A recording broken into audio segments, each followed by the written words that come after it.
नमो भगवते वासुदेवाय। नमस्कार दोस्तों, आज के इस वीडियो में हम जानेंगे वैशाख माह के शुक्ल पक्ष को पड़ने वाली मोहिनी एकादशी व्रत के विषय में। यह एकादशी साल 2025 में किस तिथि को पड़ने वाली है, दिन वार क्या होगा, पूजा का शुभ मुहूर्त क्या होगा, साथ ही यह व्रत किन्हें करना चाहिए, एकादशी के नियम क्या होंगे। देखिए, एकादशी जो है ना, वह 3 दिनों का त्यौहार है। नहाय खाई से लेकर के पारण तक का 3 दिनों का त्यौहार है। इसमें कई सारे नियमों का हमें पालन करना होता है। वह नियम कौन कौन से होंगे, छोटी सी छोटी जानकारी भी आज मैं दूंगी। देखिए, इसमें जो नियम है वह थोड़ी सख्ती से पालन करने चाहिए ताकि आपको लाभ इसका प्राप्त हो सके। साथ ही जो व्यक्ति किसी भी कारणवश व्रत ना कर पाए, उन्हें कौन सा कार्य करना चाहिए जिससे उन्हें भी लाभ की प्राप्ति हो, श्री हरि की कृपा की प्राप्ति हो, वह भी जानेंगे। और भी छोटी छोटी जानकारियाँ। आइए वीडियो को हम स्टार्ट करते हैं। नमस्कार दोस्तों, कैसे हैं आप सभी। उम्मीद करती हूँ आप सभी स्वस्थ होंगे, सुरक्षित होंगे और आप सभी के उत्तम भविष्य की कामना करते हुए आज का ये वीडियो स्टार्ट करती हूँ। सनातन धर्म में एकादशी को बहुत ही श्रेष्ठ माना गया है। कहते हैं जिन व्यक्तियों ने अपने पूरे जीवन काल में एकादशी और प्रदोष का व्रत न किया हो, उन सभी व्यक्तियों को अन्य जितने भी व्रत हैं, पूजा पाठ जप तप हैं, उनसे मिलने वाले जो पुण्य होते हैं वह अधूरे ही प्राप्त होते हैं। इसलिए जीवन की पूर्णता को पाने के लिए तथा श्री हरि की कृपा की प्राप्ति के लिए एकादशी के व्रत का नियम मनुष्य को अपने जीवन काल में अवश्य ही लेना चाहिए। 8 वर्ष से लेकर के 80 वर्ष तक की आयु के सभी व्यक्तियों को एकादशी का व्रत उठाना चाहिए, यानी कि इन नियमों का पालन करना चाहिए। जो व्यक्ति एकादशी का व्रत करते हैं उनके सभी पाप नष्ट हो जाते हैं। हजारों यज्ञ करने के बराबर पुण्य फल की प्राप्ति होती है। इसलिए एकादशी बहुत ही उत्तम मानी जाती है। आज के इस वीडियो में हम बात करने वाले हैं वैशाख माह के शुक्ल पक्ष की एकादशी, जिसे कि मोहिनी एकादशी के नाम से जाना जाता है। इस दिन भगवान श्री हरि ने मोहिनी रूप को धारण किया था। समुद्र मंथन के पश्चात 14 रत्न निकले थे, जिनमें से अमृत भी था। और यह अमृत असुरों ने जब छीन लिया, तब भगवान श्री हरि ने मोहिनी का रूप धारण करके दानवों को यानी कि असुरों को भ्रमित किया तथा अमृत को पुनः देवताओं को दिलाया था। वर्ष 2025 में मोहिनी एकादशी के व्रत का आरंभ 7 मई की सुबह 10:19 पर होगी एवं इसकी समाप्ति 8 मई की दोपहर के पश्चात 12:29 पर होने वाली है। हिंदू धर्म में उदया तिथि के अनुसार ही व्रत और पूजा पाठ को करने की महिमा बतलाई जाती है। इस तरह से हम सभी व्रत रखेंगे। 8 मई को दिन गुरुवार होगा। गुरुवार का दिन वैसे भी भगवान श्री हरि को समर्पित होता है। आइए अब हम जानते हैं पारण के मुहूर्त को, क्योंकि एकादशी का व्रत करने को जितना अधिक प्रभाव दिया जाता है, बोला जाता है ना, उतना ही अधिक इसके पारण की सही मुहूर्त का होता है। यदि सही मुहूर्त पे आपने पारण नहीं किया है तो आपका व्रत जो है छिन्न हो जाता है, यानी कि उससे मिलने वाले जो पुण्य होते हैं उनमें वृद्धि नहीं होती है। पारण 9 मई को करेंगे सुबह 5:52 से लेकर 8:28 तक। देखिए, पारण को लेकर के बिल्कुल भी आप नज़रअंदाज चीज़ों को ना करें। पारण बहुत ही सही मुहूर्त पे करना आवश्यक है। अब आगे हम नियमों के विषय में भी जानेंगे, साथ ही जानेंगे इस व्रत में मोहिनी एकादशी के दिन हमें किन किन चीज़ों का दान करना चाहिए, क्योंकि ये बहुत ही आवश्यक है। जो लोग व्रत ना कर पाते हों उन्हें अवश्य ही ये जानना चाहिए। एकादशी के भक्तों को दशमी के तिथि से ही यानी कि एकादशी के एक दिन पहले से ही नियमों को धारण करना होता है। इसके लिए हमें सुबह स्नान इत्यादि से निवृत्त होकर के दैनिक पूजा पाठ को संपन्न करना है। फिर भगवान श्री हरि के नामों का या फिर उनके किसी भी एक मंत्र का जप करते हुए भोजन को तैयार करना चाहिए। भोजन शुद्ध और सात्विक होना चाहिए। किसी भी प्रकार के तामसिक भोजन का प्रयोग हमें इस दिन से ही बंद कर देना चाहिए, पारण के दिन तक। यह विशेष रूप से ध्यान रखें। जो भी भक्तगण एकादशी का व्रत करते हैं उन्हें दशमी तिथि से लेकर के पारण वाले दिन तक ये सभी चीज़ें नहीं खानी चाहिए। वो चीज़ें हैं चावल या फिर अन्य प्रकार के जो भी अनाज होते हैं, मसूर की दाल, उड़द की दाल, प्याज, लहसुन, मांस, मदिरा तथा जितने भी मसालेदार भोजन होते हैं या तामसिक प्रवृत्ति को बढ़ाने वाले जो भोजन होते हैं, गरम मसाला, गाजर, सलजम, गोभी, पालक, बैंगन, इस प्रकार की जो भी सब्जियां होती है ना, इन्हें भी हमें व्रत के दौरान नहीं खाना चाहिए। सरसों तेल का प्रयोग भी आप नहीं करेंगे, इस बात को भी आप गांठ बांध लें। संभव हो सके तो घी का प्रयोग करें, और यदि घी ना हो तब ऐसे में आप तिल के तेल में भी अपने भोजन को पका सकते हैं। लेकिन एकादशी के दिन तो बिल्कुल ही किसी भी प्रकार से चीज़ों को इस्तेमाल नहीं करना चाहिए। रात्रि में ही यानी कि 10वीं तिथि की रात्रि में आप अपने मुख को साफ करके सोएं, ताकि आपके मुख में किसी भी प्रकार का कोई अनाज ना हो। एकादशी का व्रत करने वाले सभी भक्तों को 10वीं तिथि की संध्या काल से ही अनाज का सेवन बंद कर देना चाहिए।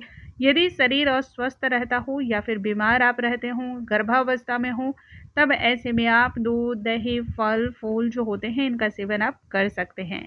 अब जानते हैं एकादशी के दिन हमें किन नियमों का पालन करना चाहिए। एकादशी के दिन ब्रह्म मुहूर्त में उठ करके स्नान इत्यादि क्रिया से निवृत्त होना चाहिए। यदि आप ब्रह्म मुहूर्त में नहीं उठ पाते हो तो जितना जल्द हो सके उतनी जल्द उठ करके स्नान इत्यादि क्रियाओं से निवृत्त होना चाहिए।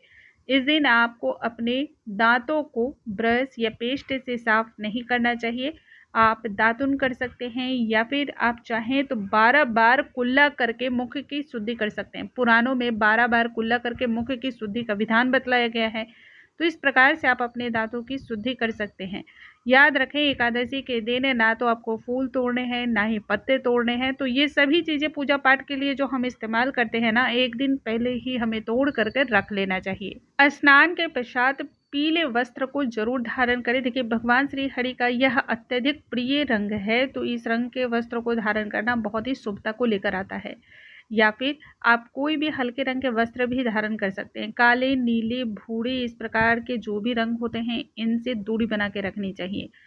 अब आपको सबसे पहले सूर्य नारायण भगवान को जल अर्पण करना चाहिए। घर के मुख्य द्वार पर स्वास्थ्य का निर्माण करें हल्दी के द्वारा, और घर के प्रत्येक कोने में जो गंगा जल का छिड़काव होता है ना, उसका करना चाहिए। इससे घर में सकारात्मक ऊर्जा आती है तथा जो घर का माहौल होता है वो बहुत अच्छा होता है, आनंदपूर्ण होता है, ऊर्जा से भरा हुआ होता है।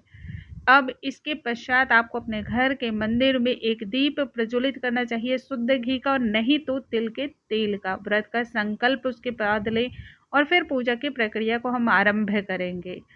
आप व्रत सकाम भाव से कर रहे हों या निष्काम भाव से, यह आपको संकल्प के दौरान ही व्यक्त कर देना चाहिए, क्योंकि इससे ही व्रत को पूर्ण माना जाता है। यदि भगवान श्री हरि का विग्रह है यानी कि प्रतिमा है, तो आप उन्हें विभिन्न प्रकार से स्नान कराएं। जल, दूध, दही, घी, शक्कर, शहद, पंचामृत वगैरह से स्नान कराना चाहिए। इत्र के जल से स्नान कराना चाहिए। शंख में जल भर के और दूध भर के स्नान कराना चाहिए। बहुत ही शुभ माना जाता है, अनंत पुण्य और लाभ को देने वाला होता है। यदि विग्रह ना हो तब फोटो फ्रेम में ही जो आपका फोटो होता है उसमें ही जल के छींटे का भाव लगाते हुए स्नान का भाव कराना चाहिए। तत्पश्चात भगवान श्री हरि को वस्त्र अर्पण करें। वस्त्र ना हो तो वस्त्र स्वरूप में कलावा भी आप अर्पण कर सकते हैं। मस्तक पर अष्टगंध चंदन का तिलक, पीला चंदन तथा तुलसी की जो लकड़ियां होती हैं उन्हें घिस करके उनका भी चंदन का तिलक उन्हें अर्पण करना चाहिए। इससे मन मस्तिष्क जो है इस प्रकार से हमारा शांत होता है, वैसे ही भगवान श्री हरि का भी शांत होता है। और तुलसी भगवान श्री हरि के तो बहुत ही प्रिय है, इन्हें विष्णु प्रिय भी कहा जाता है। बिना तुलसी के तो भगवान श्री हरि की कोई भी पूजा पूर्ण नहीं मानी जाती है, इसलिए आप विशेष कर ध्यान रखिए, एक दिन पहले ही तोड़ ले। अच्छा, बहुत सारे लोगों का यह भी कहना है ना कि इस दिन हमें तुलसी में यानी तुलसी के पौधे में जल अर्पण नहीं करना चाहिए, तो बिल्कुल ऐसा नहीं है, गलत है। आप बिल्कुल उसमें जल अर्पण कर सकते हैं।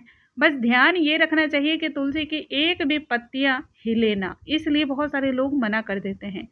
पौधे में पानी इस तरह से आप डाल सकते हैं, जल इस प्रकार से यदि आप अर्पण कर सकते हैं कि पत्तियां ना हिले, तो यह बहुत ही अच्छा है। भोग में ऋतु फल तथा इस दिन जो है ना आपको खरबूजे का या फिर रसीले जो मीठे फल होते हैं जैसे आम का विशेष रूप से इसमें भोग लगाया जाता है। देखिए वैशाख का जो माह होता है ना, वह भगवान श्री हरि को बहुत ही प्रिय माह माना जाता है। माधव का माह के नाम से भी इसे जाना जाता है। इस दिन भगवान श्री हरि को पंखे के द्वारा हवा भी करनी चाहिए, बहुत ज़्यादा पुण्य से प्राप्त होते हैं।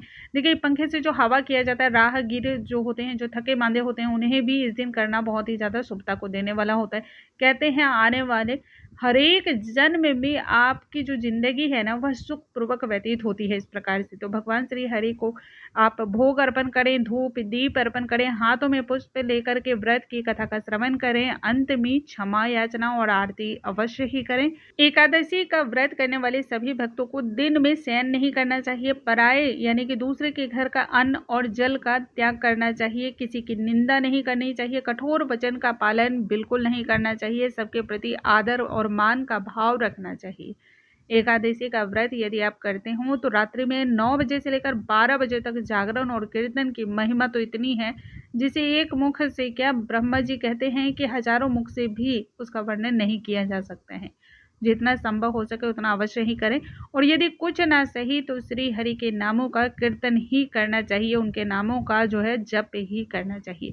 दूसरे दिन पारण वाले दिन जो है ना आपको नित्य क्रिया से निवृत्त होकर के पूजा पाठ करना चाहिए, भगवान श्री हरि को भोग अर्पण करें, और भोग में आप ऋतुफल वगैरह भी अर्पण कर सकते हैं। हर एक उनके भोग में तुलसी का दल अवश्य ही रखना चाहिए।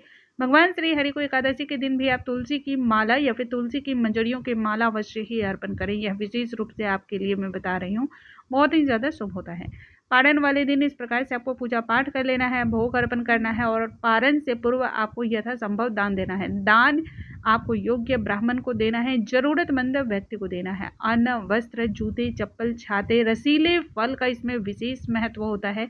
साथ ही जल के दान का भी इस एकादशी में बहुत अधिक महिमा बतलाई गई है।